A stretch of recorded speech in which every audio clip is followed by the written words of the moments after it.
Beberapa hari yang lalu OJK telah memberikan kepada pinjol-pinjol yang terkena sanksi administratif oleh OJK dan saya kira akan ditutup. Dan di sini saya ingin kasih tahu fakta-faktanya tentang pinjol yang akan diblokir oleh OJK.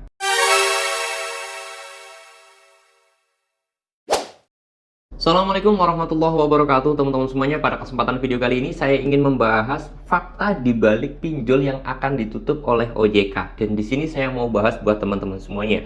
Tapi perlu digarisbawahi terlebih dahulu bahwasanya dasaran atau referensi saya itu membuat video ini adalah dari postingan OJK beberapa minggu yang lalu, atau lebih tepatnya di tanggal 29 Juli ya teman-teman semuanya. Dan saya sendiri baru menemukan faktanya tuh hari ini teman-teman. Nah, di sini saya mau bahas yaitu tentang fakta di balik pinjol yang akan diblokir oleh OJK. Kenapa saya membuat video seperti ini? Karena memang bisa berdampak positif untuk teman-teman semuanya yang sedang melakukan galbay, atau mungkin ya ada sedikit gambaran buat teman-teman semuanya yang biar kalian itu jangan takut untuk melakukan galbay teman-teman ya. Oke, jadi kalau saya melihat postingan dari pihak OJK-nya, langsung dari pihak OJK Indonesia ya, dari Instagramnya, akun resmi OJK, ini saya menemukan bahwa OJK telah melakukan sanksi administratif sebesar 372 kepada para 196 sanksi peringatan tertulis, terus kemudian 166 sanksi denda, dan 7 sanksi pembatasan kegiatan usaha, dan satu pihak utama yang telah dikenakan sanksi penilaian kembali. Nah,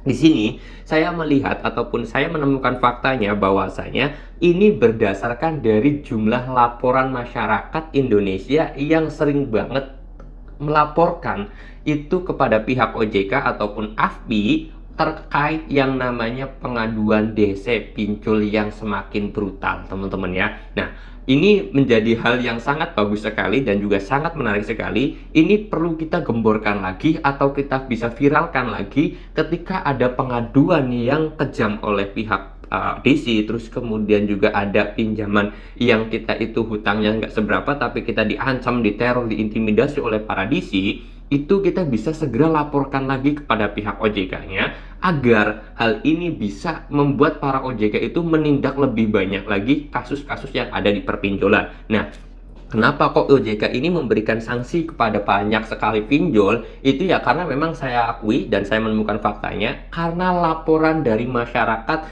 yang mana penagihannya itu dengan cara kasar, intimidasi, menakut-nakuti. Nah, ini banyak sekali. Nah, di sini OJK akhirnya memberikan sanksinya. Terus kemudian sekarang itu OJK juga sedang menilai lagi terhadap yang namanya kegiatan usaha pinjol ini. Artinya OJK sedang menggali lagi gimana ketentuan syarat yang telah diberikan kepada para pinjol ini dilaksanakan atau tidak. Nah, di sini saya harap teman-teman semuanya, saya membuat video ini segera, kalau misalkan kalian itu dapat chat dari DC ancaman ataupun yang tidak sesuai SOP penagihannya, itu kalian langsung laporin ke OJK. Kalian bisa laporan ke 157 itu juga bisa ya teman-teman semuanya, atau melalui situs websitenya itu juga bisa teman-teman. Hal ini biar OJK itu bekerja dan segera menutup pinjol-pinjol yang akan diblokir tersebut. Nah, itu yang pertama dari banyaknya laporan. Terus kemudian yang kedua, ternyata pinjol ini sedang kolap yang dia itu kan harus melaporkan bahwasanya TKB, tingkat keberhasilan bayar namanya. Nah, kalian harus tahu nih, TKB-nya ternyata banyak sekali pinjol-pinjol yang tidak melaporkan ke OJK karena pinjol-pinjol tersebut sedang banyak sekali yang melakukan galbay. Nah, ini bisa saja menjadi pemblokiran bagi pinjol tersebut agar OJK itu menindak. Kenapa? Karena sebenarnya TKB itu harus dilaporkan kepada pihak OJK-nya, tetapi banyak pinjol yang tidak mau melaporkan. Kenapa? Karena kalau misalkan TKB 90 di bawah 90% itu bisa jadi pinjol tersebut diblokir atau dihapus oleh OJK karena itu nanti perusahaan tidak sehat. Ketika perusahaan tidak sehat, akhirnya akan terjadi penagihan yang macam-macam dan itu merugikan nasabah. Akhirnya OJK itu bakal mencabut perusahaan pinjol yang TKB-nya di bawah 90% teman-teman. Nah, itu banyak sekali pinjol yang tidak melaporkan TKB-nya atau tingkat keberhasilan bayar para nasabahnya ke para OJK. Akhirnya pinjol tersebut bakal bisa diblokir juga oleh OJK teman-teman. Itu yang kedua faktanya.